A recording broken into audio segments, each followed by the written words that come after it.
me llamo Nathan, y quiero contarles la historia de un hombre que regresó desde el otro lado del mundo solo para descubrir que toda su vida había quedado hecha pedazos. No eran unos cuantos problemas. Sentía como si todo lo que había construido con años de esfuerzo se hubiera roto en 42 pedazos diferentes. Lo más sorprendente no fue el dolor que sintió al enterarse de todo, sino la forma en que reaccionó.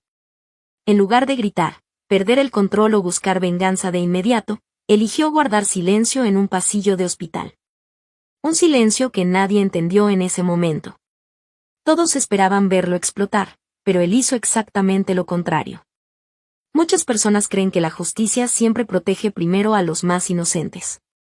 Queremos pensar que cuando un niño está acostado en una cama de hospital, enfermo o herido, toda una comunidad deja de lado sus diferencias para cuidarlo y defenderlo. Nos gusta creer que las leyes existen para proteger a quienes no pueden defenderse solos. Pero la realidad no siempre funciona así. Hay lugares donde la ley dejó de servir a la gente hace mucho tiempo. Lugares donde las reglas parecen tener dueño. Donde el dinero, las influencias y los apellidos importantes pesan mucho más que la verdad. Ahí, la justicia se convierte en un negocio. Los mismos nombres aparecen una y otra vez. Los dueños del corralón conocen a los policías. Los de las fianzas conocen a los abogados. Los abogados conocen al juez. Y el juez pasa las noches de los jueves jugando cartas con las mismas personas que después aparecen frente a él en los tribunales. En sitios como esos, tener contactos no es un simple chisme ni una teoría de la gente. Es una realidad que todos conocen, aunque nadie se atreva a decirla en voz alta. Es como un enorme muro que protege a quienes tienen poder y mantiene alejados a todos los demás. Puedes golpear ese muro durante años y jamás lograrás mover una sola piedra, al menos eso es lo que la mayoría cree. Esta es la historia de un padre llamado Garrett Lack. Durante toda su carrera aprendió cómo se construyen esos muros. Sabía quién los levantaba, qué materiales usaban, sobre todo, entendía algo que muy pocas personas descubren: no existe un muro perfecto. Siempre hay una piedra floja. Siempre hay una pequeña grieta. Solo hace falta suficiente paciencia para encontrarla. Garrett no era un hombre impulsivo. Nunca fue de los que resolvían los problemas a gritos. Mientras otros reaccionaban con coraje y desesperación, él observaba. Escuchaba. Recordaba cada detalle. Su calma hacía que muchos lo subestimaran. Pensaban que estaba derrotado, que había aceptado perder.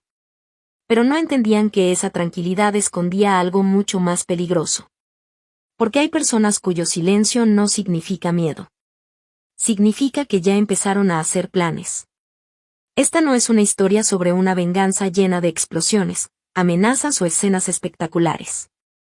No se trata de alguien que perdió el control y quiso destruirlo todo de un día para otro. Es mucho más inteligente que eso. Es la historia de una paciencia tan grande que parecía tranquilidad. De una estrategia que avanzaba paso a paso, sin hacer ruido. De un hombre que comprendió que, cuando enfrentas a gente poderosa, no ganas golpeando el muro con todas tus fuerzas. Ganas encontrando la única piedra que sostiene todo lo demás.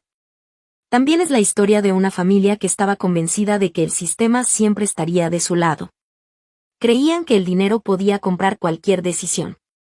Pensaban que sus amistades los protegerían para siempre. Estaban seguros de que nunca tendrían que responder por nada. Pero olvidaron algo muy importante. Los mismos mecanismos que durante años los habían protegido también podían destruirlos cuando dejaban de tener el control. A veces, la mejor venganza no hace ruido. No necesita amenazas. No busca aplausos.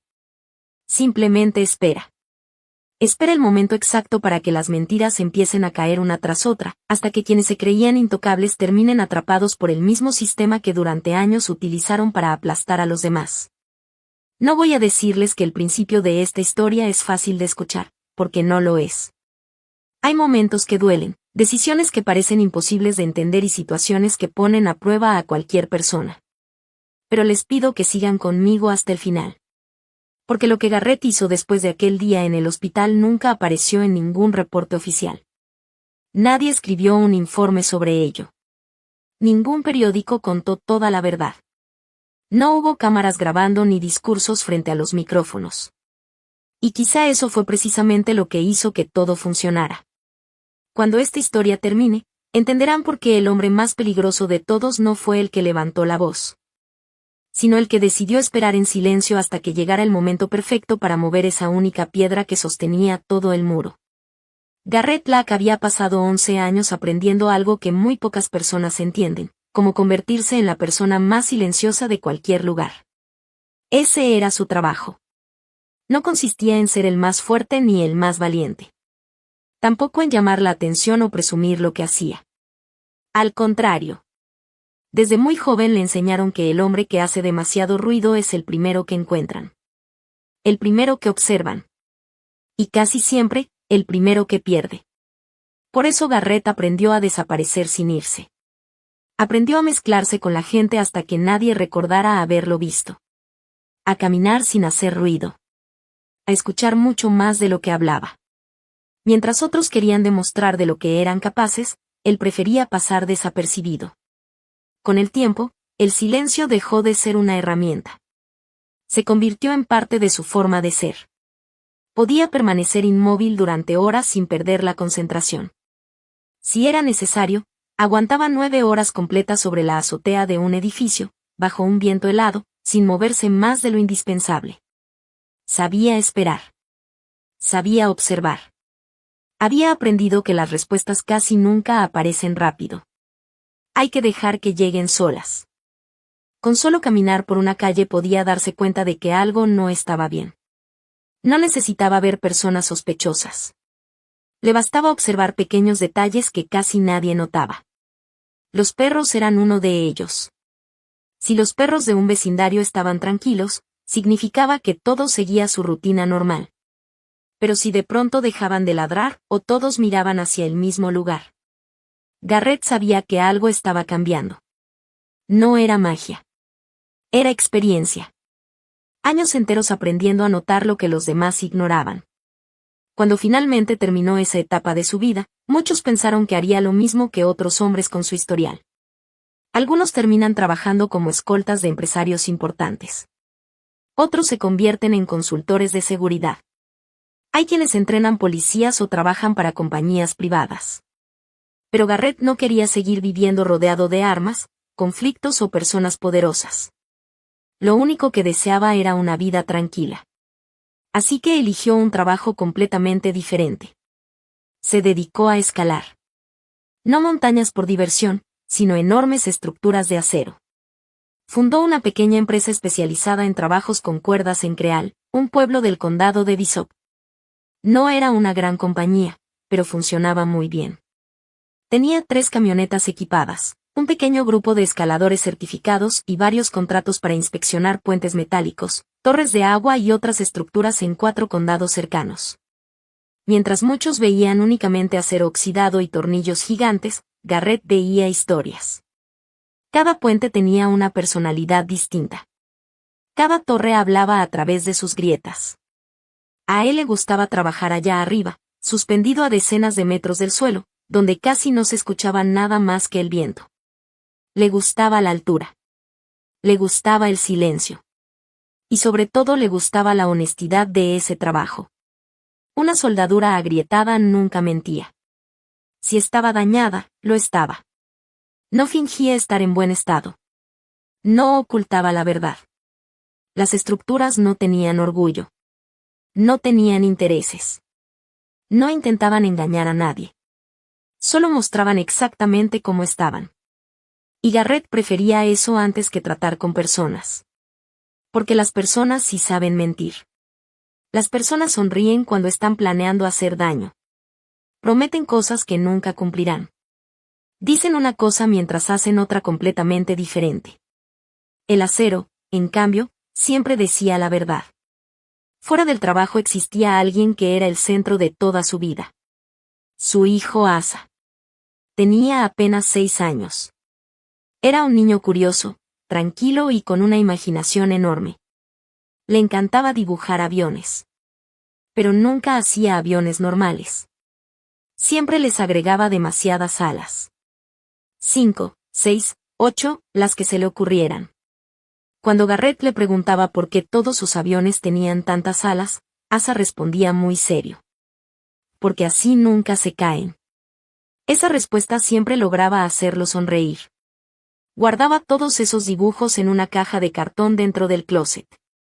Decía que algún día, cuando Asa fuera grande, se los enseñaría para que recordara cómo veía el mundo cuando todavía todo parecía posible. Pero antes de convertirse en padre, Garrett había sido esposo. Y ese era un recuerdo que todavía le dolía demasiado. Su esposa se llamaba Dana. 14 meses antes, una mañana cualquiera, estaban desayunando juntos. Era un día completamente normal. Habían hablado de la escuela de Asa, de unas compras que necesitaban hacer y de un puente que Garrett tenía que revisar esa semana. Nada hacía pensar que esa mañana cambiaría sus vidas para siempre. De pronto, Dana levantó la mirada. Frunció un poco el ceño. Y dijo algo que Garrett jamás olvidaría. Qué raro, la luz se ve diferente. Fueron sus últimas palabras. Un segundo después perdió el conocimiento. Garrett reaccionó de inmediato. Llamó a emergencias. Intentó ayudarla mientras llegaba la ambulancia. Rezaba para que solo fuera un desmayo. Pero la ayuda nunca llegó a tiempo. Dana murió antes de que los paramédicos alcanzaran la puerta de la casa. En el hospital, un médico se acercó con esa expresión que Garrett había visto muchas veces en otras personas. Una mezcla de tristeza y resignación. Fue un aneurisma cerebral, explicó con voz baja. No hubo señales de advertencia. No había forma de saberlo. Nadie tuvo la culpa. Esas palabras no sirvieron de mucho. Porque cuando pierdes al amor de tu vida, saber que nadie fue responsable no hace que el dolor desaparezca. Durante el funeral, Garrett sostuvo a Asa entre sus brazos todo el tiempo. El niño no entendía por qué tanta gente lloraba. Solo preguntaba cuándo iba a regresar mamá. Garrett sintió que el corazón se le rompía una y otra vez. Aún así, se inclinó hacia él y le hizo una promesa. Una promesa que de verdad creía poder cumplir. Todo va a estar bien, campeón. El mundo sigue siendo un lugar seguro. Yo voy a cuidarte siempre. Quería creer esas palabras. Las necesitaba tanto como su hijo. Pensó que, aunque la vida les había arrebatado a Dana, al menos todavía podían salir adelante juntos. Pero el destino todavía no terminaba con ellos. Pocas semanas después recibió una llamada que llevaba mucho tiempo esperando no volver a escuchar. Era una reactivación de servicio. Un compromiso firmado años atrás. Por cuestiones legales y contractuales, debía regresar durante una última misión. No podía negarse. No tenía opción. Serían 90 días. 3 meses completos. En algún lugar del mundo cuyo nombre ni siquiera tenía permitido mencionar. Ni a sus amigos. Ni a sus vecinos. Ni siquiera a su propio hijo. Solo podía decir que tenía que irse por trabajo. Nada más. Garrett se quedó mirando el teléfono durante varios minutos después de terminar la llamada. No sabía qué le preocupaba más. Irse otra vez. O dejar solo a Asa. Sus padres ya habían fallecido hacía años. No tenía hermanos. No había tíos cercanos ni familiares en quienes pudiera confiar plenamente. La única persona que seguía formando parte de la familia era Vivian, la mamá de Dana. Desde la muerte de su hija, Vivian se había acercado mucho más a su nieto. El día del funeral había llorado abrazada a Garrett durante largos minutos. Entre lágrimas le dijo algo que nunca olvidaría. Asa es lo único que me queda de mi hija. Aquellas palabras salían del corazón. Y Garrett las creyó. Semanas después, cuando supo que tendría que marcharse durante esos 90 días, Vivian fue la primera en ofrecer ayuda. Le tomó las manos con cariño. Lo miró directo a los ojos. Y dijo con una ternura que parecía completamente sincera. Déjamelo a mí. Quédate tranquilo. Es familia. Yo voy a cuidar de Asa como si Dana siguiera aquí. En el peor momento de toda su vida, esas palabras se sintieron como un milagro. Como una pequeña luz después de tanta oscuridad. Garrett pensó que, al menos por una vez, la vida todavía le estaba ofreciendo un poco de misericordia. No tenía la menor idea de que esa decisión, tomada con toda la confianza del mundo, sería el comienzo de la peor pesadilla que jamás habría imaginado. Garrett conocía perfectamente quiénes eran los Kessler. No necesitaba que nadie se lo explicara. En el condado de Bishop todo el mundo sabía de esa familia. Algunos hablaban de ellos en voz baja. Otros preferían ni mencionar su apellido. Y los más inteligentes simplemente evitaban meterse en su camino. Los Kessler no eran solo una familia conocida. Eran una familia con poder. Controlaban el negocio de las grúas, los depósitos donde retenían vehículos, las empresas de fianzas y hasta un viejo club nocturno con techo de lámina conocido como Asterisco el Aviario. Un lugar que abría cuando todos los demás ya habían cerrado. Ahí se reunían personas importantes, políticos, policías, empresarios y gente que prefería hacer ciertos acuerdos lejos de las miradas. Pero lo más peligroso de los Kessler no era el dinero. Era la memoria. Nunca olvidaban un favor. Y mucho menos una deuda. Si alguien les debía algo, podían esperar meses o incluso años para cobrarlo. No tenían prisa. Sabían que tarde o temprano todos necesitaban algo de ellos. Garrett siempre procuró mantenerse lejos de esa clase de personas. No confiaba en quienes acumulaban demasiado poder en un pueblo pequeño. Había aprendido que cuando una sola familia controla demasiados negocios, tarde o temprano también termina controlando a la gente. Sin embargo, Vivian era diferente. O al menos eso quería creer. Ella era la mamá de Dana. La mujer que había visto nacer a Asa. Garrett todavía recordaba el día en que su hijo llegó al mundo. Vivian fue una de las primeras personas en cargar al bebé. Lloró de felicidad mientras lo abrazaba. Le besó la frente una y otra vez. Y juró que siempre lo protegería. Ese recuerdo hizo que Garrett bajara la guardia. Se repetía una y otra vez que, por encima de cualquier apellido, estaba la familia. La sangre debía significar algo. Después de todo, Vivian no era solo una Kessler. También era la abuela de Asa. Y una abuela jamás lastimaría a su propio nieto. Eso era lo que Garrett creía. El día que tuvo que marcharse, se levantó antes del amanecer. Preparó el desayuno para Asa. Intentó actuar como si todo fuera normal. Aunque por dentro sentía un enorme nudo en el estómago. No quería irse. Pero tampoco podía desobedecer una orden legal. Cuando llegó el momento de despedirse, se arrodilló frente a su hijo. Le acomodó el cabello con la mano. Lo abrazó durante varios segundos. Después le dio un beso en la frente. Sé valiente, campeón, le dijo con una sonrisa que escondía toda su tristeza. Antes de que te des cuenta, ya voy a estar de regreso. Asa lo abrazó con todas sus fuerzas. ¿Me vas a traer un avión nuevo? Garrett sonrió. Te voy a traer uno que nadie más tenga. El niño quedó satisfecho con esa respuesta. Lo vio subir al automóvil mientras agitaba la mano desde la puerta de la casa. Garrett también levantó la mano. Nunca imaginó que esa sería la última vez que vería a su hijo sano. 91 días después, un martes gris y nublado, el avión finalmente aterrizó. Garrett llevaba una mochila militar colgada del hombro. Su barba había crecido un poco más. Su rostro mostraba el cansancio acumulado de 3 meses lejos de casa. Pero en la mano sostenía algo muy especial. Un pequeño avión de madera. No era un juguete comprado en una tienda. Lo había tallado él mismo. Cada vez que encontraba unos minutos libres durante la misión, sacaba una pequeña navaja y seguía trabajando en él. La madera había pasado por 3 continentes diferentes antes de convertirse en ese regalo. Cada ala estaba lijada a mano. Cada detalle tenía horas de paciencia. Mientras lo observaba, imaginaba la cara de Asa al recibirlo. Seguramente sonreiría como siempre. Tal vez correría por toda la casa haciéndolo volar. Ese pensamiento fue lo único que hizo más ligero el viaje de regreso. Cuando llegó frente a su casa, algo llamó su atención de inmediato. No era el silencio. El silencio era normal. Era otra cosa.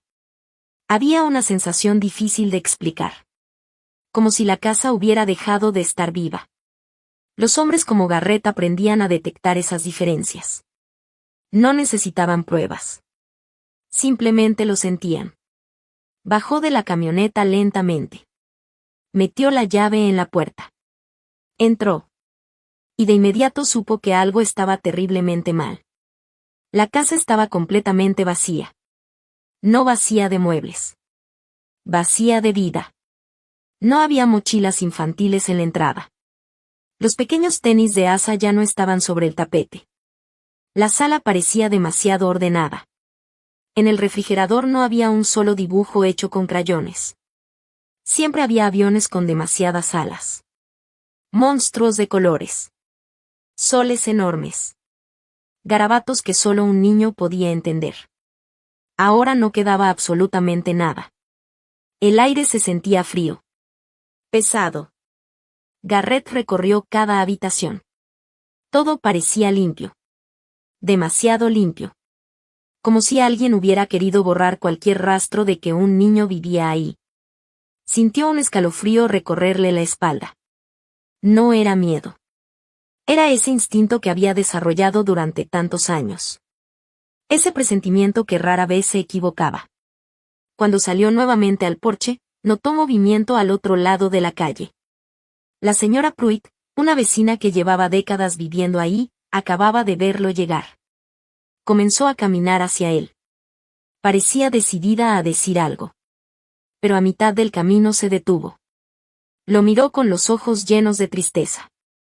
Después levantó una mano para cubrirse la boca, como si las palabras se hubieran quedado atoradas en la garganta. Quiso hablar. No pudo. Bajó la mirada. Dio media vuelta. Y regresó lentamente a su casa sin decir una sola palabra.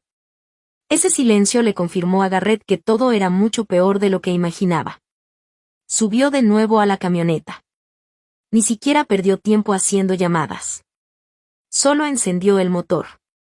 Condujo directo al hospital del condado de Creal. 11 minutos después ya estaba entrando por la puerta principal. No recordaría después cómo había llegado tan rápido. Solo sabía que necesitaba encontrar a su hijo. El área de cuidados intensivos pediátricos olía a desinfectante. Ese olor fuerte que parece quedarse pegado a la ropa. También olía a plástico caliente, al de las máquinas que mantienen con vida a los pacientes más delicados. Todo estaba limpio. Demasiado limpio. Una enfermera se acercó para detenerlo. Disculpe, señor, ¿usted quién es? Garrett apenas la miró. Solo respondió 3 palabras. Soy su papá. No levantó la voz. No gritó. No hizo amenazas. Pero había algo en la forma en que lo dijo que hizo que todos entendieran inmediatamente quién era. El pasillo quedó completamente en silencio. La enfermera dejó de hacer preguntas. Simplemente asintió con la cabeza. Y comenzó a caminar. Garrett la siguió. Cada paso parecía durar una eternidad. Finalmente llegaron a una habitación rodeada por paredes de cristal. La enfermera abrió la puerta lentamente. Y Garrett entró. Durante unos segundos. Su mente simplemente dejó de entender lo que estaba viendo. Había presenciado guerras. Había visto escenas que muy pocas personas podrían soportar. Había conocido la crueldad de los seres humanos. Pensaba que ya nada podía sorprenderlo. Se equivocaba. Sobre aquella cama estaba un niño tan cubierto de vendas, yesos, tubos y aparatos médicos que casi resultaba imposible reconocerlo. Los 2 brazos estaban inmovilizados. Una de sus piernas permanecía suspendida por un sistema de tracción. Parte de su cabeza estaba rapada y cubierta con cintas médicas. Los cables salían de todas partes. Las máquinas emitían sonidos constantes. Su pequeño rostro estaba completamente inflamado. Los moretones habían cambiado de color. Verdes. Amarillos. Morados. El golpe era tan brutal que Garrett apartó la mirada por un instante. Su cerebro se negaba a aceptar que ese niño fuera Asa. Volvió a mirar. Otra vez sintió el impulso de desviar los ojos. Hasta que finalmente logró reconocerlo. Y entonces ocurrió algo que jamás le había pasado en toda su vida. De su garganta salió un sonido extraño. Bajo. Roto. Un gemido que no parecía humano. Lo tragó de inmediato. Pero ya había salido. Era el sonido de un padre viendo a su hijo destruido. Una doctora se acercó lentamente. Se llamaba la doctora Amani Castellanos. Tenía las manos firmes y una mirada serena, aunque en sus ojos también había tristeza. Era evidente que llevaba días esperando la llegada de Garrett. Y también era evidente que temía profundamente ese momento. Señor Lack, necesito que se siente. Garrett no apartó la vista de Asa. Su respuesta fue inmediata. Dígamelo de pie. La doctora permaneció unos segundos observándolo. Reconoció enseguida el tipo de hombre que tenía enfrente. Había personas que necesitaban una silla para recibir malas noticias. Y había otras que solo podían soportarlas manteniéndose de pie. Ella hizo una pequeña inclinación con la cabeza. Después encendió la pantalla donde aparecían las radiografías y estudios médicos. Respiró profundamente antes de hablar. Su voz fue casi un susurro. Encontramos 42 fracturas diferentes. Garrett no dijo nada. Ni siquiera parpadeó. La doctora continuó. No ocurrieron el mismo día. Algunas tienen varios meses y soldaron de manera incorrecta. Otras son mucho más recientes, de hace 8 o 9 días.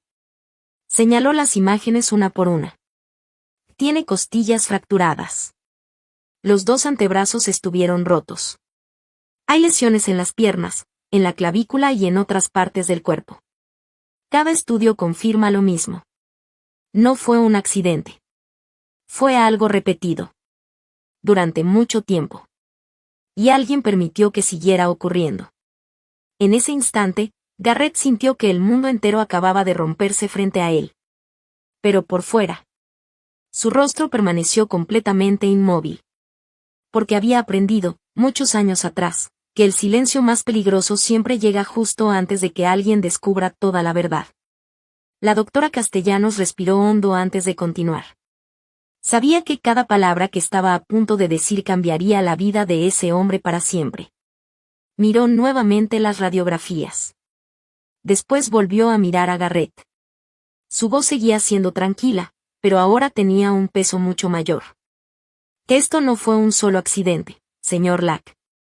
El silencio dentro de la habitación se volvió todavía más pesado. Garrett no respondió. Solo seguía observando las imágenes. La doctora señaló varias fracturas en la pantalla. Mire esto con atención. Estas fracturas tienen diferentes tiempos de evolución. Algunas ya empezaban a soldar cuando aparecieron otras nuevas. Hay huesos que cicatrizaron mal porque nunca recibieron el tratamiento adecuado. Después volvieron a romperse otras partes del cuerpo. Cambió la imagen. Luego otra. Y otra más. Observe estas fracturas en espiral. Señaló una de las radiografías. Este tipo de lesión normalmente ocurre cuando alguien tuerce un brazo o una pierna con mucha fuerza. No suele aparecer en una caída común. Garrett seguía completamente inmóvil. La doctora continuó. Cuando vemos un patrón como este, fracturas en distintas etapas de recuperación, lesiones repetidas, golpes distribuidos en diferentes zonas del cuerpo. Hizo una pausa. Le costó trabajo pronunciar las siguientes palabras. Sabemos que el daño ocurrió poco a poco. Muy lentamente. Durante semanas. Tal vez durante meses. No fue un momento de mala suerte. Fue algo constante. Algo repetido. Alguien lastimó a su hijo una y otra vez. Y esa persona sabía exactamente cómo hacerlo. Garrett levantó la vista. La doctora sostuvo su mirada. Quien hizo esto conocía perfectamente qué partes del cuerpo podían ocultarse debajo de la ropa. Sabía dónde golpear. Sabía dónde romper. Sabía qué zonas casi nadie revisa durante un examen normal. No eran lesiones al azar. Había intención. Había método. Había experiencia. Por primera vez desde que había llegado al hospital, Garrett sintió que las piernas dejaban de responderle. Sin hacer ruido, estiró la mano hasta encontrar el respaldo metálico de una silla. Lo sujetó con fuerza. Cada vez más fuerte. Tanta fuerza que el metal comenzó a doblarse lentamente. La silla emitió un pequeño crujido. Pero Garrett ni siquiera pareció darse cuenta. Su respiración seguía siendo lenta. Su rostro seguía inmóvil. Solo los nudillos completamente blancos revelaban el esfuerzo que estaba haciendo para mantenerse de pie. La doctora permaneció callada unos segundos. Después abrió otro archivo. Esta vez no eran radiografías. Eran fotografías médicas. Su voz bajó todavía más. Casi parecía un susurro. Hay algo más que necesita ver. Giró lentamente el monitor hacia Garrett. En la pantalla aparecieron los antebrazos de Asa.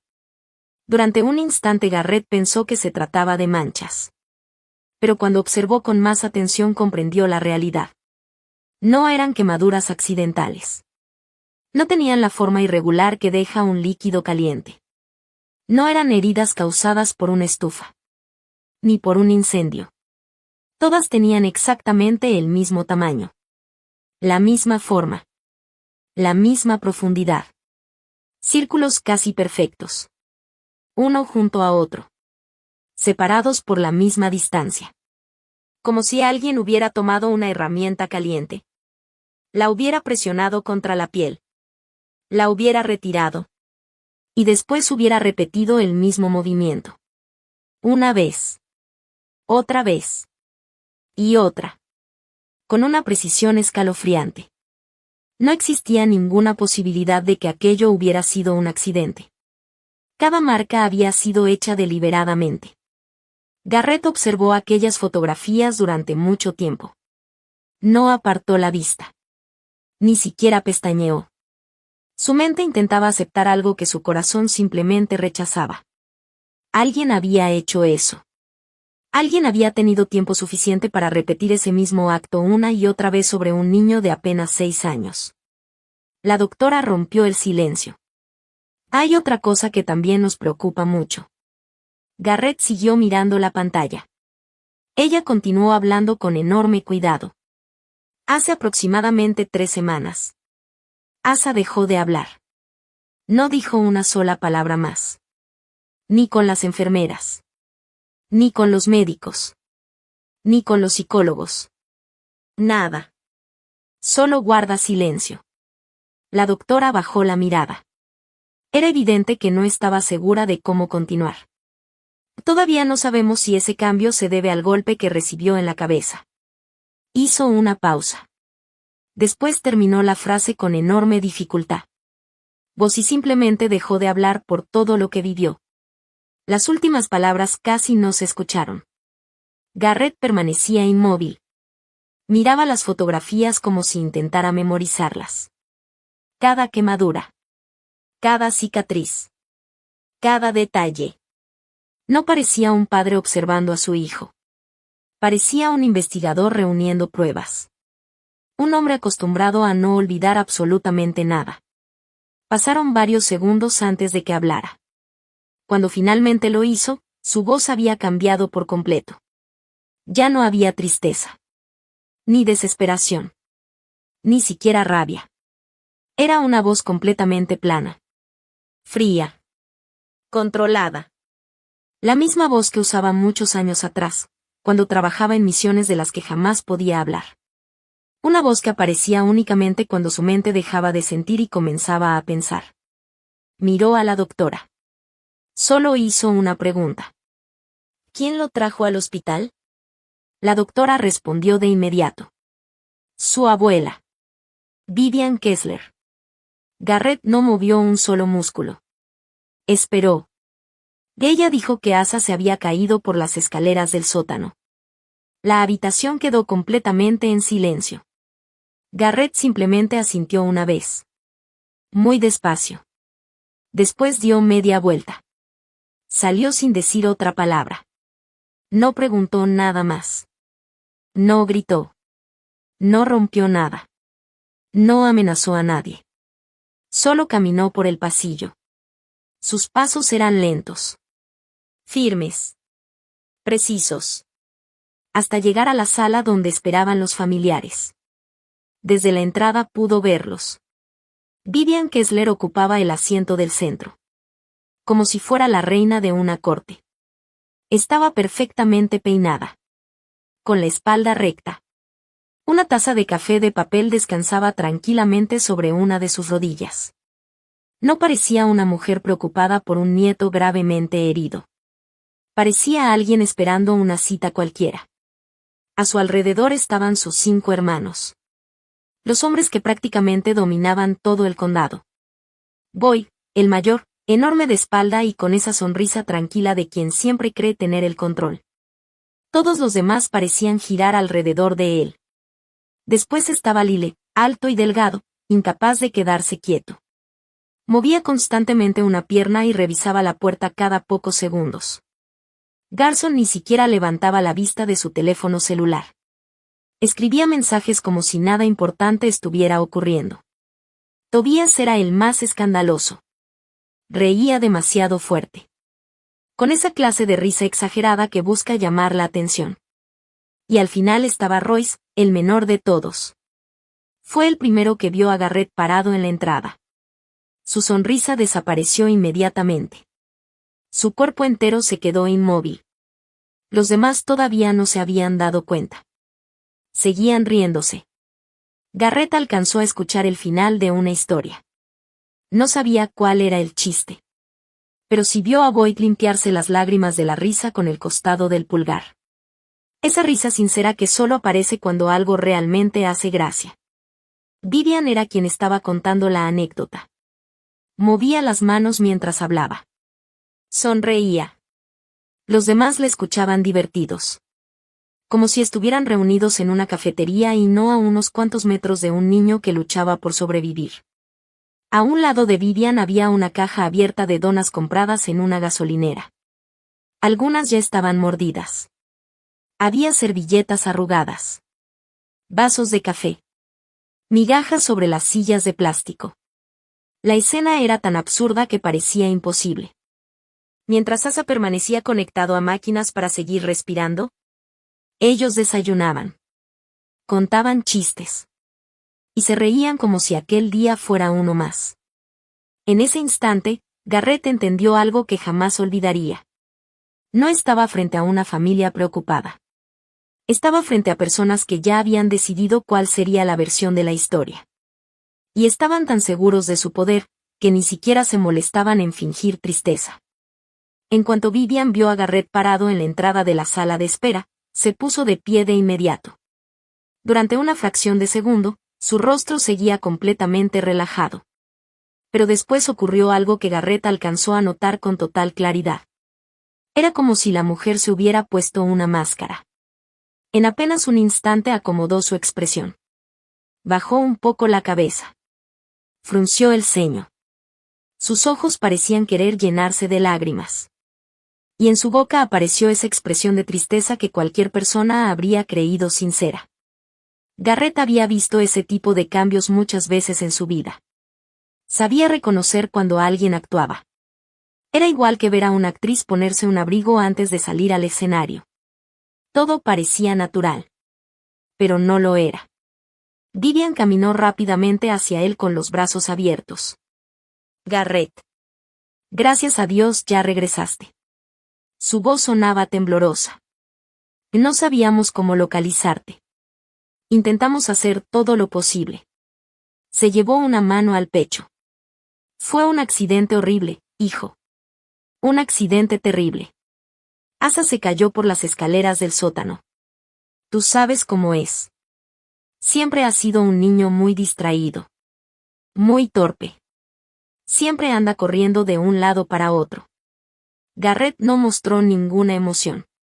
No respondió al abrazo que Vivian intentó darle. Simplemente la miró fijamente. Después habló. Solo dijo una palabra. 42. El silencio cayó sobre toda la sala. Parecía que incluso el aire se había vuelto más frío. Nadie preguntó a qué se refería. Todos lo entendieron inmediatamente. 42. Ese número ya no era solo un número. Era el peso de todas las fracturas encontradas en el cuerpo de Asa. Boyd dejó de sonreír. No perdió la calma. Pero sus ojos cambiaron.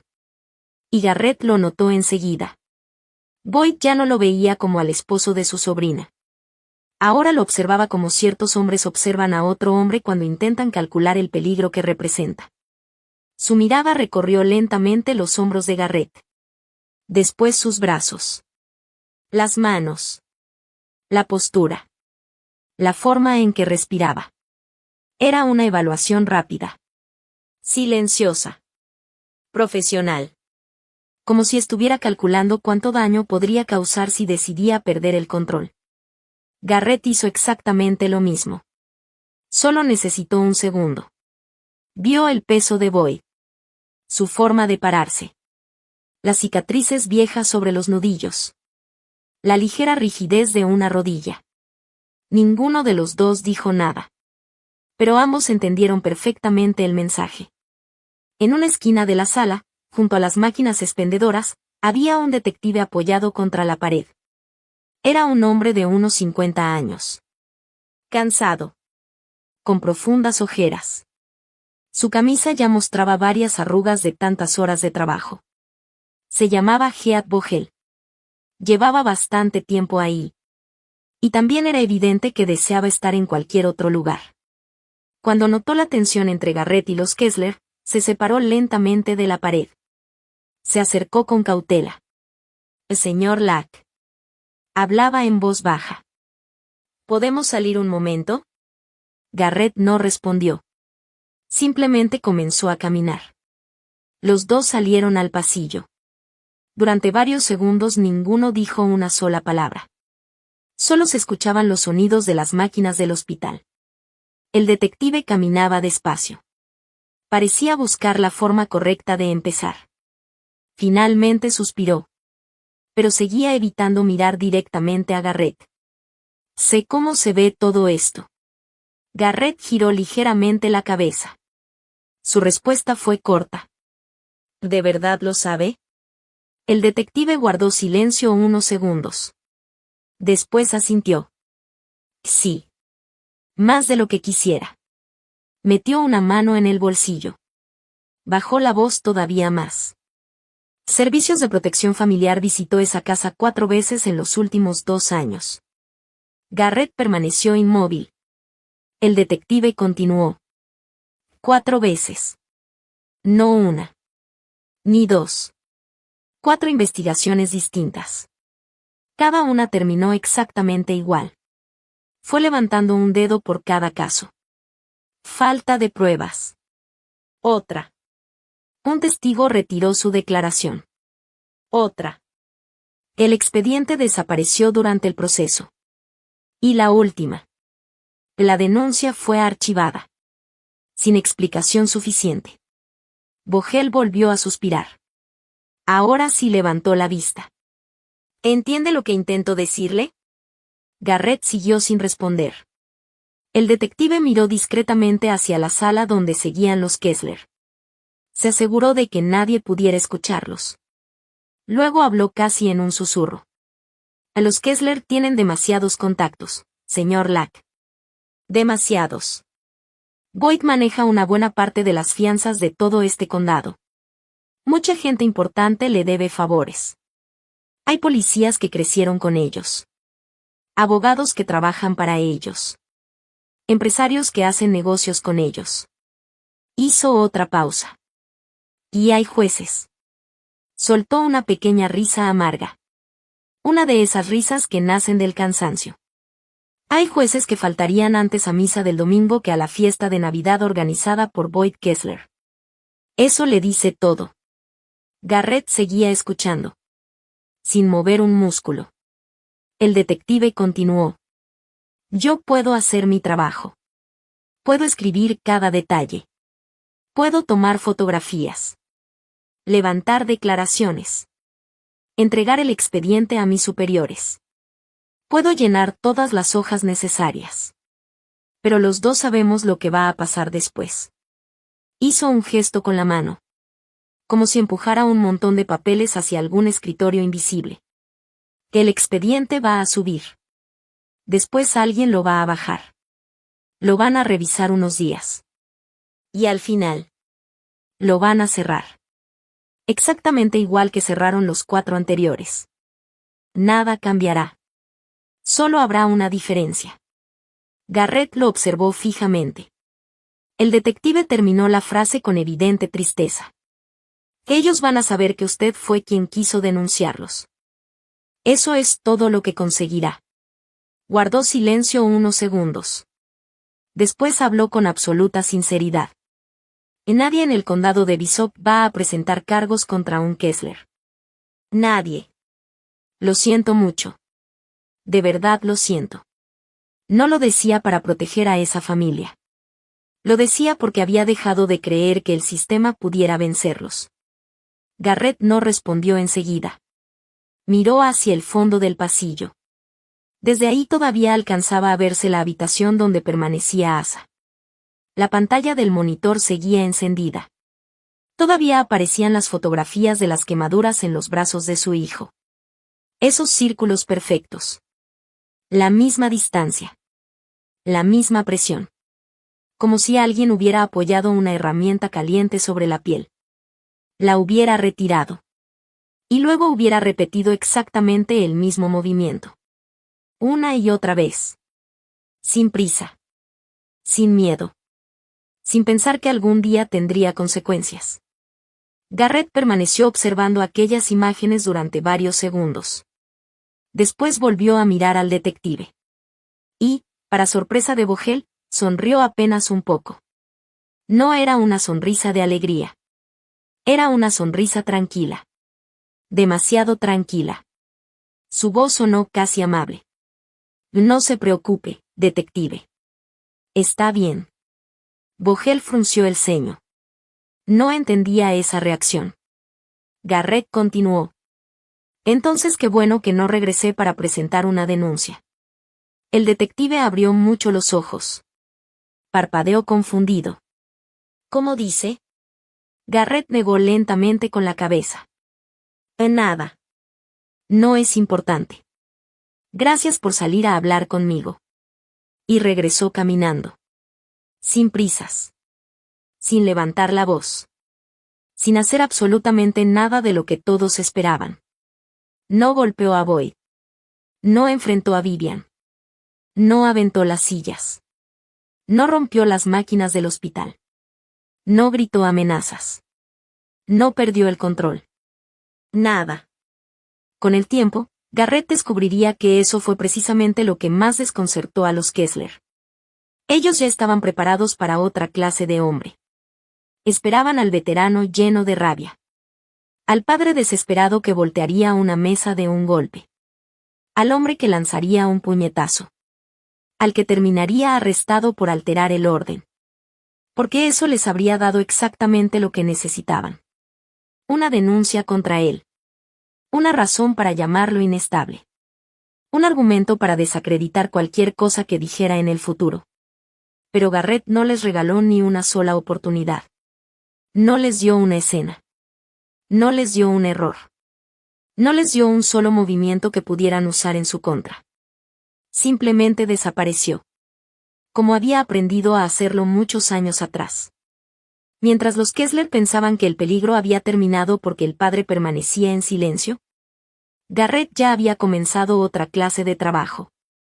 El tipo de trabajo que casi nadie sabía hacer. No buscaba venganza impulsiva. Buscaba información. Regresó a las sombras. Y, con la paciencia de un hombre acostumbrado a esperar el momento perfecto, empezó a construir pieza por pieza el expediente del objetivo. Porque antes de derribar un muro, primero hay que conocer hasta el último ladrillo que lo sostiene. Garrett entendió algo desde el primer momento. Si quería recuperar a su hijo y descubrir toda la verdad, no podía actuar por impulso. Tenía que hacerlo paso por paso. Con paciencia. Con inteligencia. Como había aprendido durante toda su vida.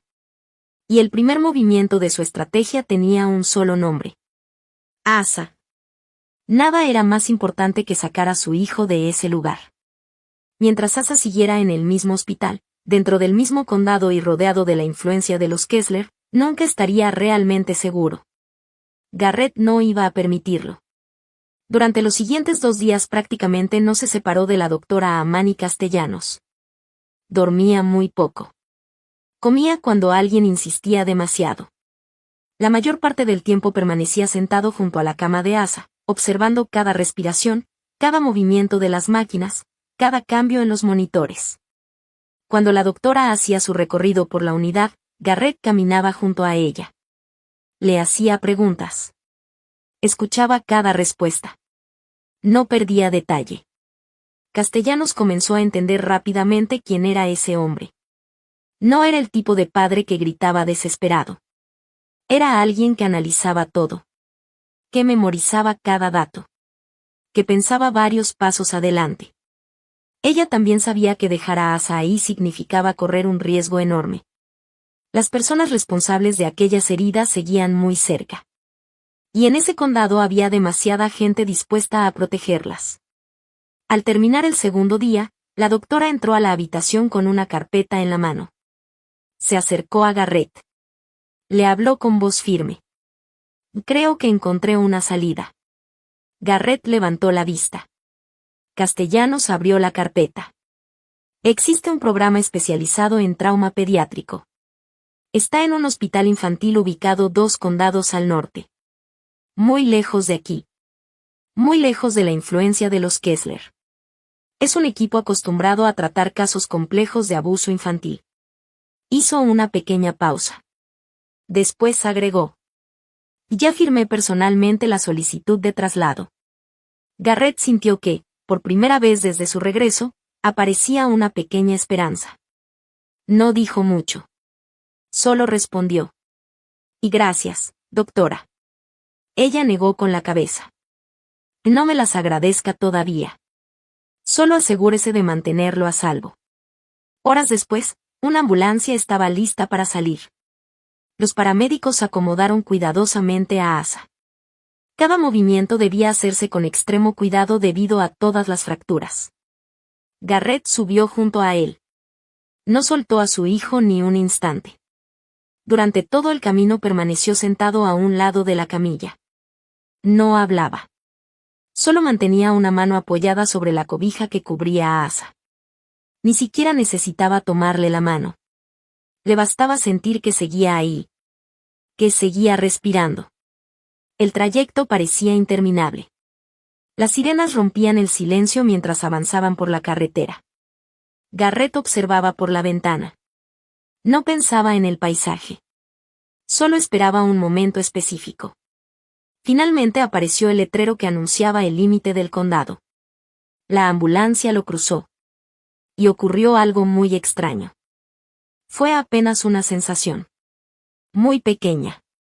Casi imposible de explicar. Pero una parte muy profunda de su cuerpo, ese instinto que llevaba años manteniéndolo con vida, dejó de estar completamente tensa. Solo un poco. Como si un animal que llevaba días preparado para atacar hubiera relajado apenas los músculos. No era tranquilidad. Todavía no. Pero al menos sabía que, por unos kilómetros, Asa estaba fuera del territorio donde los Kessler controlaban casi todo. Ese fue el primer movimiento. El segundo comenzó al día siguiente. Garrett necesitaba un abogado. No cualquier abogado. Necesitaba a alguien que todavía creyera en la ley. Después de preguntar discretamente a varias personas, todos terminaron mencionando el mismo nombre. Mara Wakefield. Su oficina era tan modesta que muchos ni siquiera la notaban. Estaba ubicada arriba de una vieja ferretería. No había lujos. No había recepcionistas elegantes. Solo una pequeña placa de metal junto a unas escaleras de madera. Pero también tenía otra fama. Una mucho más importante. Decían que Mara Wakefield no estaba en venta. Y en el condado de Visopeso casi era una sentencia de muerte profesional. Porque negarse a aceptar favores significaba quedarse sin clientes. Muchos dejaron de contratarla precisamente por eso. Preferían abogados que supieran arreglar las cosas. Ella jamás aceptó hacerlo. Por eso seguía trabajando en una oficina pequeña. Garrett llegó puntual. Mara lo recibió sin ceremonias. Era una mujer de mirada firme y pocas palabras. Lo invitó a sentarse. Durante casi 2 horas Garrett le contó absolutamente todo. La muerte de Dana. La misión obligatoria. El cuidado que Vivian prometió darle a Asa. Las lesiones. Las 42 fracturas. Las quemaduras. Las visitas de servicios de protección familiar. La conversación con el detective Vogel. No exageró nada. No intentó provocar compasión. Simplemente contó los hechos. Mara escuchó todo en silencio. No tomó apuntes. No interrumpió. Ni siquiera parecía sorprendida. Cuando Garrett terminó de hablar, la oficina quedó completamente callada. La abogada abrió lentamente un cajón del escritorio. Sacó una carpeta. Después deslizó un documento sobre la mesa. Garrett lo tomó. Nunca había visto ese papel. Comenzó a leer. Las primeras líneas parecían normales. Pero conforme avanzaba, sintió que el estómago se le cerraba. Era una orden temporal de tutela legal. El documento establecía que Vivian Kessler había sido nombrada tutora legal del menor Asalak. Garrett revisó la fecha varias veces. Pensó que estaba leyendo mal. No. La fecha era correcta. Había sido firmado 11 semanas atrás. Exactamente 6 días después de que su avión despegara. Mientras él estaba al otro lado del mundo, alguien ya estaba moviendo todas las piezas. Buscó la firma del juez. Ahí estaba. El mismo nombre que el detective Vogel había mencionado entre las personas cercanas a los Kessler. Garrett dejó lentamente el documento sobre el escritorio. No podía creer lo que tenía enfrente. Mara habló con absoluta calma. Ellos no esperaron a que usted regresara. Todo esto empezó mucho antes. Mientras usted seguía fuera del país. Volvió a señalar el documento. Legalmente ya tenían preparado el terreno. En este momento, hizo una pausa. Sabía que lo siguiente iba a doler. En este momento, según estos papeles, Vivian Kessler tiene más derechos legales sobre Asa que usted. Las palabras quedaron suspendidas en el aire. Garrett permaneció inmóvil. No levantó la voz. No discutió. Solo volvió a mirar aquella fecha. Una y otra vez. Como si intentara descubrir algo escondido entre los números. Mara entrelazó las manos sobre el escritorio. Después habló con enorme sinceridad. Voy a pelear este caso. No pienso rendirme. Pero necesito que entienda exactamente dónde está parado. No podemos cometer errores. Ellos no improvisaron nada. Llevan meses preparando esto. Quizá años. Comenzó a enumerar cada pieza del plan. Las denuncias que nunca prosperaron. Los moretones que nadie investigó. Las visitas de protección familiar que terminaron archivadas. La tutela legal obtenida mientras usted estaba lejos. Los contactos en los juzgados. Los favores políticos. Todo forma parte del mismo rompecabezas. Después lo miró directamente a los ojos. Y estoy segura de que también existe algún expediente donde intentan presentarlo como un hombre emocionalmente inestable. Un veterano de guerra. Alguien que estuvo en operaciones que no puede explicar. Alguien con traumas. Alguien peligroso. Mara dejó muy clara su advertencia. Si entra gritando. Si pierde el control. Si amenaza a alguien. Va a convertirse exactamente en el personaje que ellos ya escribieron para usted. Solo estará confirmando la historia que llevan meses preparando. La oficina volvió a quedar en silencio. Garrett seguía observando la fecha de aquella tutela.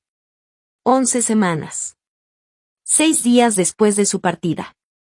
Demasiado rápido. Demasiado organizado. Todo estaba listo antes de que pudiera regresar. Entonces habló, pero parecía hacerlo consigo mismo. Su voz era apenas un murmullo. No hicieron todo esto solo por dinero. Guardó silencio unos segundos. Después terminó la idea. O al menos, no únicamente por dinero. Algo más había detrás de todo aquello. Algo mucho más grande. Y por primera vez desde que comenzó esa pesadilla, Garrett comprendió que la verdadera razón por la que habían ido tras Asa todavía permanecía escondida. Y hasta descubrirla, no podía permitirse cometer un solo error. Mara levantó la mirada, confundida. ¿Cómo que no fue solo por dinero? Garrett seguía observando la fecha escrita en el documento. Pasó lentamente el dedo sobre el papel. Después habló casi para sí mismo. Piénselo. Levantó la vista. ¿Quién planea quedarse legalmente con un niño apenas 6 días después de que su padre sale del país? Mara permaneció en silencio. Garrett continuó.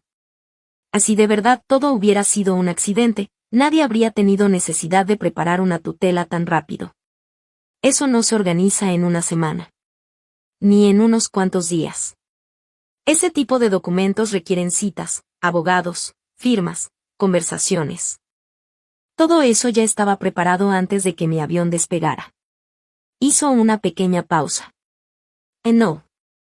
Ellos ya tenían un plan. Y ese plan empezó mucho antes de que yo me fuera.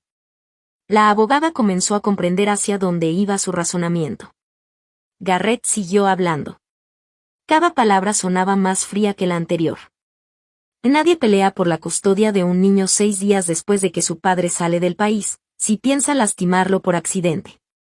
La oficina quedó completamente en silencio. Mara no encontró nada que responder.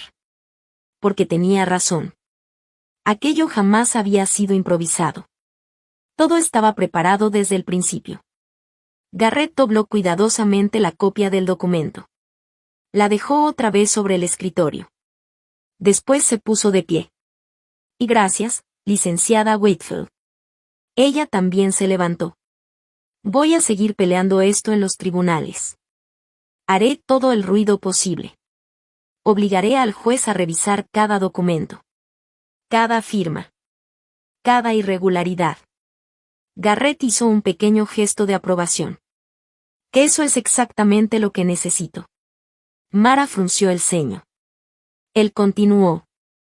Manténgalos ocupados. Que todos miren esa mano. La abogada tardó un segundo en entender la metáfora. ¿Y usted qué va a hacer mientras tanto? Garrett tomó su chamarra. La respuesta fue inmediata. Yo voy a observar la otra. Mara lo vio salir sin hacer más preguntas. Sabía perfectamente que aquel hombre acababa de tomar una decisión. Y también sabía que ya no había forma de detenerlo. Esa misma noche, Garrett hizo una llamada telefónica. Era un número que no marcaba desde hacía 4 años. Después de varios tonos, alguien respondió. Bueno. Garrett reconoció la voz inmediatamente. Holden. Hubo unos segundos de silencio. Después llegó una pequeña risa de sorpresa. No esperaba volver a saber de ti.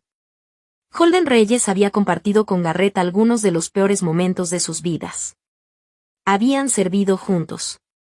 Habían sobrevivido a noches que ninguno de los dos quería recordar. Cada uno llevaba cicatrices distintas. Al regresar a casa, Holden eligió un camino diferente. Mientras Garrett buscó una vida tranquila inspeccionando puentes, Holden terminó trabajando para un grupo especial del gobierno federal. Ya no perseguía personas armadas. Ahora perseguía el dinero. Porque había aprendido que seguir el dinero casi siempre llevaba hasta los verdaderos responsables. Garrett no perdió tiempo con saludos. Solo dijo un apellido. Kessler. Del otro lado de la línea no hubo respuesta. Solo silencio. Un silencio largo. Demasiado largo. Finalmente Holden habló. Y su voz ya no sonaba relajada. No tienes idea del problema en el que acabas de meterte. Garrett respondió con calma. Tal vez sí. Holden suspiró. Escúchame con atención. Llevamos 6 años investigando al condado de Bishop. 6 años completos. Y seguimos sin poder cerrar el caso. Garrett permaneció callado. Sabía que Holden seguiría hablando. Las empresas de fianzas. Los depósitos vehiculares. El corralón. El club nocturno. Todos esos negocios parecen legales. Pero el dinero entra y sale de formas demasiado extrañas. No cuadran las cuentas. No cuadran los movimientos. No cuadran las declaraciones de impuestos. Estamos seguros de que todo forma parte de algo mucho más grande. Muchísimo más grande que la familia Kessler. Garrett preguntó. ¿Qué tan grande? Holden soltó una risa amarga. Lo suficiente para que cada vez que creemos estar cerca, todo desaparezca. Hizo una pausa. Y cada informante local termina retractándose. O simplemente desaparece. Y en 2 ocasiones diferentes alguien filtró nuestras órdenes de cateo antes de que pudiéramos ejecutarlas. Garrett cerró los ojos un instante. Eso confirmaba muchas cosas. Holden continuó. Los protegen desde abajo y desde arriba. Tienen aliados en la calle. Y también dentro de las oficinas. Ese es precisamente el problema. No sabemos en quién confiar. Volvió a guardar silencio. Después preguntó con seriedad. ¿Cuál es tu interés en todo esto? Garrett respiró profundamente. Y por primera vez desde que comenzó la llamada contó toda la verdad. Le habló de Dana. De Asa. De las 42 fracturas. De las quemaduras. De la tutela legal. Del hospital. Y del miedo. Cuando terminó, del otro lado solo se escuchó la respiración de Holden. Era diferente. Más pesada. Más lenta. Como si acabara de comprender que el caso acababa de cambiar por completo. Finalmente habló. Muy despacio. Envíame todo el expediente médico. Todo. No omitas una sola hoja. Radiografías. Fotografías. Resultados. Informes. Absolutamente todo. Garrett respondió únicamente. Lo tendrás hoy mismo. Las 2 semanas siguientes fueron muy diferentes a cualquier investigación oficial. Garrett no hacía preguntas directas. No buscaba llamar la atención. No presionaba a nadie. Simplemente observaba. Escuchaba. Unía pequeños detalles. Era exactamente la forma en que había trabajado durante tantos años. Un hilo llevaba a otro. Una respuesta abría 2 preguntas nuevas. Y poco a poco comenzó a descubrir algo mucho peor que un simple caso de maltrato infantil. Descubrió un sistema. Todo tenía lógica. Una lógica enferma. Pero lógica al fin. Los Kessler ya habían hecho algo parecido antes. No era la primera vez. Mientras tanto, la doctora Castellanos consiguió autorización para revisar el historial médico completo de Asa. Ahora que el niño estaba en otro condado, varias restricciones desaparecieron. Por fin pudo acceder a documentos que antes aparecían ocultos o incompletos. Pasó horas revisando expedientes. Facturas médicas. Reportes de hospitales. Solicitudes de apoyo gubernamental. Hasta que encontró algo. Algo que la obligó a dejarse caer sobre la silla. Porque ya no podía creer lo que estaba viendo. Comenzó a ordenar todos los documentos por fecha. Entonces apareció un patrón. Durante años, los Kessler habían presentado reclamaciones al seguro médico. Solicitudes por discapacidad. Apoyos económicos para menores con necesidades especiales. Subsidios del gobierno. Ayudas sociales. Todo relacionado con niños lesionados. Las cantidades eran enormes. Cada lesión generaba nuevos pagos. Cada fractura significaba otra consulta. Otra cirugía. Otro tratamiento. Otro cheque. Pero eso no era todo. Entre los archivos apareció el nombre de otro niño. Cody. Había vivido con los Kessler casi 10 años antes. También acumulaba múltiples lesiones. También había recibido apoyos médicos. También había generado pagos del gobierno. Después cumplió la mayoría de edad. Y desapareció. No existía ningún registro claro sobre su paradero. Era como si jamás hubiera existido. Castellanos sintió un escalofrío. Ya no podía seguir creyendo que todo fuera coincidencia. Cuando Garrett revisó aquellos documentos entendió por fin la verdad. Las agresiones no eran únicamente el resultado de la crueldad de Boyd. Sí. Boyd disfrutaba lastimar a quienes no podían defenderse. Eso era evidente. Pero también existía otro motivo. Uno mucho más frío. Más calculador. Para los Kessler, un niño lesionado era un negocio. Un menor con fracturas generaba consultas médicas. Las consultas producían facturas. Las facturas permitían cobrar seguros. Las discapacidades abrían la puerta a subsidios mensuales. Las historias tristes despertaban compasión. Y esa misma compasión servía para esconder todas las investigaciones anteriores. Mientras la gente sentía lástima por la familia. Nadie imaginaba que esa misma familia era quien provocaba las heridas. Garrett sintió un profundo vacío. Durante varios minutos no pudo hablar. Porque acababa de comprender algo terrible. Asa nunca había sido solamente una víctima. Para los Kessler, era mercancía. Era un activo. Un objeto que producía dinero. Una pieza más dentro de una maquinaria construida para explotar a los más vulnerables. Pero todavía había otra persona atrapada dentro de esa casa. Una muchacha de 16 años llamada Frankie Doyle. Era sobrina nieta de los Kessler. Aparentemente la habían recibido para darle un hogar. Eso era lo que todos creían. La realidad era muy distinta. Frankie hacía la limpieza. Preparaba comida. Lavaba ropa. Cuidaba a los niños. Trabajaba desde la madrugada hasta la noche. Siempre en silencio. Siempre obedeciendo. Como si fuera una empleada sin sueldo. O peor aún. Como si fuera invisible. Pero Frankie era inteligente. Mucho más de lo que los Kessler imaginaban. Con el paso de los años entendió perfectamente cómo funcionaba aquella casa. También comprendió otra cosa. Ya estaba creciendo. Muy pronto dejaría de ser útil para los planes de la familia. Y además, había visto demasiado. Conocía secretos que podían destruirlos a todos. Por eso tomó una decisión.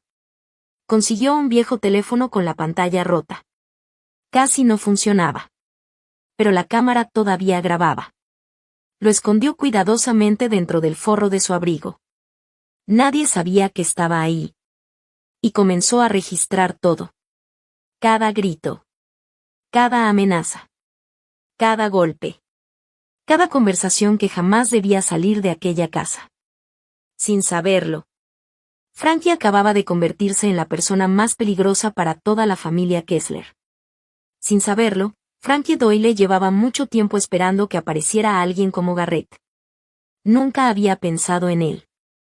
Ni siquiera sabía quién era realmente.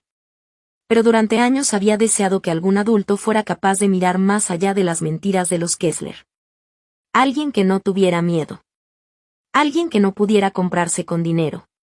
Alguien que hiciera las preguntas correctas. Y ahora, por primera vez, esa persona había llegado. Los Kessler podían ser muchas cosas. Crueles. Ambiciosos. Corruptos. Pero jamás eran tontos. Llevaban toda la vida sobreviviendo gracias a una sola regla. Detectar el peligro antes de que el peligro los detectara a ellos. Y Boyd Kessler tenía un talento especial para eso. No necesitaba escuchar amenazas. Le bastaba notar pequeños cambios. Una llamada que tardaba demasiado. Una persona haciendo preguntas discretas. Un extraño visitando oficinas del gobierno. Un abogado revisando archivos antiguos. Para Boyd, el silencio también hacía ruido. Y empezó a escuchar ese ruido alrededor de Garrett. No sabía exactamente qué estaba descubriendo. Pero entendió que el padre de Asa no estaba actuando como los demás. No lloraba. No gritaba. No negociaba. Simplemente observaba. Y eso era mucho más peligroso. El aviso llegó pocos días después. Garrett regresaba de revisar unos documentos. Conducía su vieja camioneta por el camino del puente que cruzaba el río. Era una carretera angosta, con curvas largas. A un lado estaba la pared de roca. Al otro, un barranco de más de 30 metros de profundidad. Garrett conocía perfectamente ese camino. Lo recorría desde hacía años. Mantenía una velocidad cercana a los 80 kilómetros por hora. Todo parecía completamente normal. Hasta que necesitó frenar. Apoyó el pie sobre el pedal. Y sintió algo extraño. El pedal simplemente se fue hasta el fondo. Sin resistencia. Sin presión. Como si no estuviera conectado a nada. No fue una falla repentina. No hubo un estallido. Ni un ruido metálico. Fue un movimiento demasiado limpio. Demasiado perfecto. Garrett entendió inmediatamente lo que estaba pasando. Los frenos habían desaparecido. La camioneta seguía avanzando directo hacia la curva. Más allá del barandal comenzaba el vacío. Una caída suficiente para matar a cualquiera. Otra persona habría entrado en pánico. Habría intentado girar desesperadamente el volante. O pisar el freno una y otra vez esperando un milagro. Garrett no. Hacía muchos años que le habían enseñado a eliminar el pánico. Cuando la mayoría pierde la cabeza. Él empezaba a pensar con más claridad. Respiró una sola vez. Bajó rápidamente la velocidad usando la transmisión. Metió una marcha más baja. Después otra. El motor comenzó a frenar poco a poco el vehículo. No era suficiente. La curva seguía acercándose. Entonces tomó otra decisión. Giró ligeramente el volante hacia la pared de piedra. La camioneta golpeó la roca. El costado comenzó a rasparse con un sonido insoportable. Metal contra piedra. Chispas. Láminas doblándose. El ruido parecía interminable. Pero la fricción empezó a reducir la velocidad. Poco a poco. Metro tras metro. Hasta que finalmente la camioneta quedó completamente detenida. Garrett apagó el motor. Miró hacia adelante. Las llantas delanteras habían quedado a menos de 2 metros del borde del precipicio. Un paso más. Y jamás habría vuelto a ver a Asa. Permaneció sentado varios minutos. No porque tuviera miedo. Sino porque necesitaba pensar. Después bajó de la camioneta. Se arrodilló junto al vehículo. Comenzó a revisar cuidadosamente el sistema de frenos. No tardó mucho en encontrar el problema. Alguien había aflojado una de las líneas hidráulicas usando una llave. No la habían cortado. No. Eso habría sido demasiado evidente. La habían abierto con precisión. Lo suficiente para que el líquido escapara poco a poco. Lo suficiente para que los frenos dejaran de funcionar varias horas después. Parecería una falla mecánica. Un accidente. Una mala suerte. Nada más. Garrett observó el trabajo durante varios segundos. Era limpio. Profesional. Hecho por alguien que sabía exactamente lo que hacía. No buscaban garantizar su muerte. Buscaban enviarle un mensaje. Podían alcanzarlo cuando quisieran. Y hacerlo parecer un accidente. Garrett cerró lentamente el cofre. No llamó a la policía. No llamó a la aseguradora. No tomó fotografías. No comentó absolutamente nada con nadie. Dejó que pensaran que el mensaje había funcionado. Que ahora tenía miedo. Que estaba nervioso. Porque los Kessler entendían perfectamente cómo actuaba un hombre asustado. Lo que no entendían era a un hombre que fingía estar asustado. Condujo la camioneta averiada hasta su casa usando únicamente las velocidades. Despacio. Sin llamar la atención. La estacionó justo donde cualquiera pudiera verla desde la calle. Que todos observaran el vehículo golpeado. Que pensaran que había sobrevivido de milagro. Que creyeran que ahora se mantendría alejado. Mientras tanto, otro ataque comenzó por un camino completamente distinto. Esta vez no fue en la carretera. Fue en los tribunales. Uno de los jueces cercanos a los Kessler decidió adelantar inesperadamente la audiencia sobre la custodia de Asa. Todo ocurrió con una rapidez sospechosa. La intención era muy clara. Convertir la tutela temporal de Vivian en una custodia permanente. Y además, prohibir legalmente que Garrett tuviera cualquier contacto con su propio hijo. La solicitud estaba acompañada por un supuesto informe psicológico. Según ese documento, Garrett era un veterano de combate emocionalmente inestable. Decía que sufría ataques de ira, problemas de conducta, impulsividad extrema, y que representaba un peligro para el menor. Cuando Mara Wakefield leyó el expediente sintió una mezcla de enojo e incredulidad. Revisó cada hoja, cada firma, hasta llegar al nombre del médico responsable. Lo buscó inmediatamente. Y confirmó lo que sospechaba. Ese doctor jamás había conocido a Garrett. Nunca lo había entrevistado. Nunca lo había evaluado.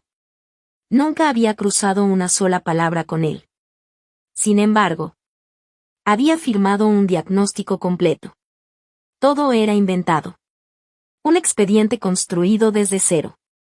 Una mentira convertida en documento oficial. Cuando Mara llamó a Garrett, su voz sonaba indignada. En 20 años ejerciendo como abogada, nunca había visto algo tan descarado. Nunca. La audiencia quedó programada para 16 días después. Solo 16. Muy poco tiempo para desmontar una mentira que llevaba meses preparándose. Mara fue completamente honesta. Si esta audiencia sale igual que siempre salen las cosas en el condado de Bishop. Hizo una pausa. Después terminó la frase. Perderás legalmente el derecho de estar en la misma habitación que tu hijo. Garrett guardó silencio. Ella continuó. Vivian conservará la custodia. Y seguirán recibiendo todos los apoyos económicos, seguros y subsidios relacionados con Asa. Será suyo. En papel. Y ese papel les permitirá seguir controlándolo todo. Aquella noche fue la más difícil desde su regreso. Garrett permanecía sentado junto a la cama de Asa en el hospital infantil, 2 condados lejos del territorio donde los Kessler tenían influencia. El niño seguía dormido. Las máquinas marcaban lentamente cada latido. La habitación estaba casi completamente oscura. Solo la luz tenue de los monitores iluminaba el rostro de Garrett. Miró a su hijo durante mucho tiempo. Después bajó la cabeza. Por primera vez sintió el verdadero peso de todo lo que enfrentaba. No era solo una familia poderosa. Era todo un sistema. Las leyes parecían estar de un lado. Los tribunales también. El sheriff. Los jueces. Los funcionarios. Cada camino que intentaba recorrer terminaba llevándolo nuevamente contra el mismo muro. Era como si el tablero entero estuviera inclinado en su contra. Como si alguien hubiera diseñado todas las reglas para que él perdiera antes de empezar la partida. Y, durante unos minutos, Garrett sintió el peso de ese tablero cayendo sobre sus hombros desde todos los ángulos. Pero también sabía algo que los Kessler todavía ignoraban. Los tableros pueden estar inclinados. Los muros pueden parecer imposibles de derribar. Y los hombres con poder pueden controlar casi todas las piezas. Pero basta con que una sola persona descubra la grieta correcta, para que toda la estructura empiece a derrumbarse desde adentro. Garrett permaneció sentado junto a la cama de Asa durante horas. No le importaba el paso del tiempo. No miraba el reloj. No revisaba el teléfono. Todo lo que existía para él era ese pequeño cuarto de hospital. Las máquinas seguían marcando el ritmo de la respiración de su hijo. El silencio era profundo. Garrett extendió lentamente la mano. Con muchísimo cuidado tomó la pequeña mano de Asa. Estaba cubierta por vendas. Fría. muy frágil. Parecía imposible creer que aquella manita perteneciera al mismo niño que antes corría por toda la casa persiguiendo aviones de juguete. Garrett la sostuvo con delicadeza. Sin decir una palabra. Solo quería que Asa sintiera que ya no estaba solo. Pasaron unos segundos. Después ocurrió algo que nadie esperaba. Los párpados de Asa comenzaron a moverse lentamente. Las reclamaciones al seguro. Los subsidios. Los documentos relacionados con Cody, el niño que había desaparecido años atrás. Todo ordenado de forma impecable. Pruebas sólidas. Difíciles de destruir. Mientras tanto, Garrett seguía trabajando en silencio. Todavía faltaba la pieza más importante. Frankie Doyle. La muchacha llevaba semanas grabando en secreto. Escondía aquel viejo teléfono con la pantalla rota dentro del forro de su abrigo. Cada video era un riesgo. ¿Si alguien lo encontraba? Nadie quería imaginar lo que podía pasarle. Garrett planeó su salida con la misma paciencia con la que había preparado todo lo demás. Esperó el momento adecuado. A las 4 de la madrugada. Cuando casi todo el pueblo dormía. Sacó discretamente uno de los camiones de inspección de su empresa. Nadie sospechaba de esos vehículos. Eran parte del paisaje. Frankie subió sin hacer ruido. Llevaba únicamente una pequeña mochila. Y el teléfono escondido. Durante todo el trayecto ninguno habló demasiado. Solo necesitaban salir del condado. Cruzar esa línea invisible donde los Kessler dejaban de controlar cada patrulla, cada oficina y cada juez. Cuando finalmente dejaron atrás el límite del condado, Garrett respiró con tranquilidad. Por primera vez, Frankie estaba realmente a salvo. Y también lo estaban las grabaciones. Aquellos videos mostraban exactamente lo que ocurría dentro de la casa de los Kessler. Golpes. Amenazas. Maltratos. Conversaciones. Todo registrado por una testigo que había vivido ahí durante años. Ahora ya no era únicamente la palabra de Garrett contra la de aquella familia. Existían pruebas. Existía una testigo. Existían documentos. Y todo coincidía perfectamente con los propios registros de los Kessler. Lo más importante era que Garrett había preparado todo con muchísimo cuidado. En ninguno de los expedientes aparecía su nombre como denunciante principal. No era el protagonista. No era el acosador. Solo era un padre sentado junto a la cama de su hijo. Mientras tanto, las pruebas comenzaban a caminar solas. Y cuando finalmente llegaran a su destino, serían los propios Kessler quienes quedarían atrapados dentro de la red que habían tejido durante tantos años. Garrett sabía que la última parte del plan era la más delicada. No podía equivocarse. Todo dependía de que nadie pudiera relacionarlo con la información que estaba a punto de salir a la luz. Por eso no envió un solo documento. No hizo llamadas. No escribió correos. No apareció como denunciante. Simplemente dejó que las piezas empezaran a moverse por sí solas. La información comenzó a aparecer donde tenía que aparecer. Como si hubiera salido de la nada. Una hoja de cálculo preparada por un contador terminó, por casualidad, en las manos del mensajero correcto. Alguien encontró números que jamás debía haber visto. En otra ocasión, durante una noche cualquiera en el aviario, una persona escuchó un comentario en voz baja. Solo una cifra. Nada más. Pero esa cifra quedó dando vueltas en la cabeza de quien debía escucharla. Días después apareció una fotografía. No llegó con remitente. No tenía explicación. Solo mostraba una página del verdadero libro de cuentas de Boyd. El que jamás enseñaba a nadie. No hacía falta enviar un expediente completo. No era necesario señalar culpables. Bastaban unas cuantas piezas. Porque las personas que estaban por encima de los Kessler no confiaban absolutamente en nadie. Siempre verificaban todo por su cuenta. Y eso fue exactamente lo que Garrett quería. Que ellos mismos hicieran las cuentas. Que ellos mismos descubrieran la verdad. Que llegaran solos a la conclusión. Y la conclusión fue devastadora. Boyd Kessler llevaba años robándoles. Había estado ocultando dinero. Había manipulado las ganancias. Y mientras además una investigación federal comenzaba a acercarse, él seguía llenándose los bolsillos. Para la organización, aquello tenía un solo significado. Los Kessler ya no eran un activo. Se habían convertido en un problema. Y los problemas se eliminaban.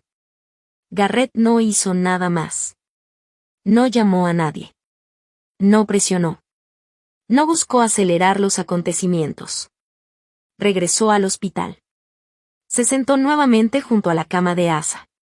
Puso una mano sobre la cobija que cubría a su hijo. Y esperó. Ahora existían dos fuerzas distintas empujando al mismo tiempo. Por un lado avanzaba la investigación federal. Por el otro, la organización criminal comenzaba a desconfiar de los propios Kessler. Garrett simplemente dejó que ambas fuerzas hicieran su trabajo. Como ocurre con un edificio viejo. Al principio parece imposible derribarlo. Pero cuando el peso encuentra una grieta, todo empieza a venirse abajo mucho más rápido de lo que cualquiera imagina. Y eso fue exactamente lo que ocurrió. Incluso Garrett quedó sorprendido por la velocidad. Los primeros en actuar fueron los hombres que estaban por encima de Boyd. Porque así funcionaba ese mundo.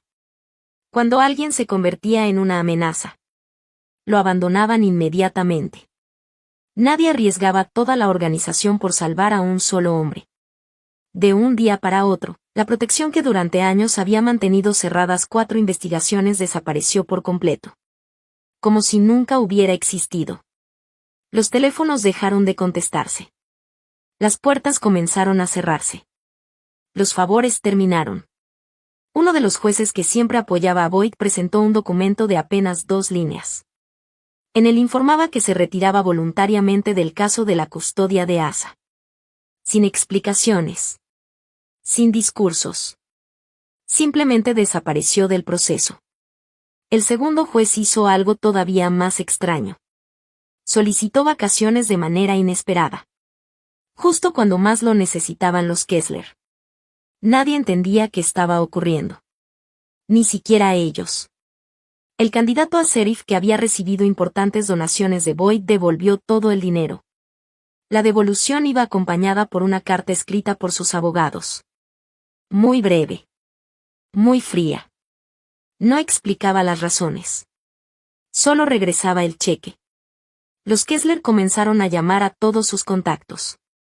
Nadie respondía. Intentaron conseguir reuniones. Las cancelaban. Buscaron ayuda. Las puertas permanecían cerradas. Que la máquina que habían construido para destruir la vida de un niño, por fin apuntara hacia ellos mismos. La audiencia por la custodia de Asa sí se llevó a cabo. Pero ya no ocurrió en el condado de Bishop. Y tampoco frente a un juez comprado por los Kessler. Mara Whitfield trabajó en silencio. Sin hacer escándalo. Presentó una solicitud para cambiar la sede del juicio. Argumentó que era imposible tener un proceso justo en un condado donde la familia que pedía la custodia estaba siendo investigada y donde varias de sus propiedades ya habían sido aseguradas por las autoridades federales. El juez aceptó. El caso fue trasladado 2 condados al norte. A un tribunal pequeño. Sencillo. Sin influencias. Sin favores políticos. Sin llamadas telefónicas de último momento. Ahí, por primera vez, la verdad pudo hablar. La doctora Amani Castellanos tomó asiento frente al juez. Con absoluta calma mostró una por una las radiografías de Asa. Explicó las 42 fracturas. Mostró cómo cada una tenía una fecha distinta. Algunas ya estaban soldando. Otras apenas comenzaban a sanar. Eso demostraba que las lesiones habían ocurrido durante muchos meses. No en un solo accidente. Después enseñó las fotografías de las quemaduras. Explicó el patrón. Las marcas. La distancia exacta entre una y otra. Y terminó diciendo algo que dejó la sala completamente en silencio. En ninguna caída por unas escaleras produce lesiones como estas. Nunca. Después llegó el turno de Frankie Doyle. La muchacha todavía hablaba muy bajito. Pero ya no tenía miedo. Contó todo lo que había visto dentro de aquella casa. Explicó por qué había comenzado a grabar. Y mostró los videos que durante tanto tiempo había escondido dentro del forro de su abrigo. Cada grabación confirmaba exactamente lo que la doctora había explicado. Ya no existían dudas. Cuando terminó la audiencia, el juez tardó muy poco en tomar una decisión. La solicitud de Vivian Kessler para obtener la custodia permanente fue rechazada por completo. Pero eso no fue todo. El juez también declaró inválida la tutela temporal. Determinó que había sido conseguida mediante engaños y fraude. Además ordenó enviar el caso a la misma unidad federal que ya investigaba a los hermanos Kessler. Finalmente dictó la resolución que Garrett había esperado desde el primer día. La custodia completa de Asa regresaba legalmente a su padre. Cuando los médicos confirmaron que Asa ya podía viajar, Garrett tomó una decisión. No regresaría jamás al condado de Bishop. Buscó un lugar tranquilo. Muy lejos de todo aquello. Encontró una pequeña casa junto a un lago. Era un sitio donde el silencio no daba miedo. El único metal que había cerca era el casco de un viejo bote de remos. Por las noches no se escuchaban sirenas. Ni motores. Ni discusiones. Solo el sonido del agua golpeando suavemente el muelle. La recuperación fue lenta. Muy lenta. Había noches en que Asa despertaba gritando. Las pesadillas seguían persiguiéndolo. A veces no reconocía dónde estaba. Solo lograba tranquilizarse cuando escuchaba la voz de su papá hablándole en la oscuridad. Todavía quedaban muchas cirugías. Muchos estudios. Muchas visitas al hospital. Poco a poco fueron retirando los yesos. Después comenzó la rehabilitación. Aprendió nuevamente a correr. A brincar. A jugar sin miedo. Y durante todo ese tiempo, la doctora Castellanos nunca desapareció. Aunque ahora trabajaba lejos, decidió visitar al niño una vez al mes. Conducía varias horas únicamente para revisar cómo seguía. Un día, mientras terminaba una consulta, sonrió y dijo: "Este niño ya perdió demasiado. Yo no pienso perderlo también". Y cumplió su palabra. Frankie también llegó a vivir con ellos. No tenía otro lugar a donde ir. Toda la familia que debía protegerla había sido parte de su sufrimiento. Garrett sabía perfectamente lo que ocurría cuando un niño crecía sintiendo que nadie lo quería. Ya había visto demasiado de eso. Así que tomó una decisión sencilla. Si nadie iba a reclamar a Frankie, él lo haría. Con el paso de los meses, la muchacha volvió a sonreír.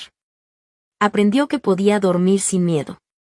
Que nadie abriría la puerta de su cuarto durante la madrugada. Curiosamente, empezó a dormir toda la noche casi al mismo tiempo que Asa. Como si ambos fueran dejando atrás el mismo dolor. Al final del primer verano ocurrió algo muy pequeño. Pero para Garrett significó más que cualquier sentencia. Estaba reparando una pieza del muelle cuando escuchó un sonido detrás de él. Era el raspar de un lápiz sobre una hoja de papel. Volteó lentamente. Ahí estaba Asa. Sentado sobre las tablas de madera. Ya no tenía yesos. Sus brazos estaban completamente libres. Frente a él había varias hojas llenas de dibujos. Aviones. Muchísimos aviones. Como siempre. Todos tenían demasiadas alas. Mientras dibujaba, hablaba bajito consigo mismo. Exactamente igual que antes. Que este es un avión de rescate. Este lleva un perrito. Este otro es el avión de mi papá. Seguía dibujando. Seguía inventando historias. Seguía hablando solo. Como hacen los niños felices cuando se sienten seguros. Garrett no dijo nada. Se quedó completamente quieto. Escuchándolo. Mirándolo. Disfrutando ese instante. Por primera vez en muchísimo tiempo, sintió algo que había olvidado. Paz. Y también alegría. Una alegría tranquila. Profunda. De esas que no necesitan palabras. Soy Nathan otra vez. He pensado muchas veces por qué esta historia sigue conmigo después de tanto tiempo. Y creo que la respuesta es muy sencilla. Porque desafía algo que todos creemos. Nos enseñan que cuando alguien comete una monstruosidad, la única respuesta posible es otra explosión de violencia. Pensamos que un padre tiene que entrar furioso a una habitación. Que debe convertirse en un arma. Y eso era exactamente lo que los Kessler esperaban. Toda su estrategia dependía de ese hombre lleno de rabia. Ya tenían preparada la historia para desacreditarlo. Lo único para lo que nunca estuvieron preparados fue para un hombre tranquilo.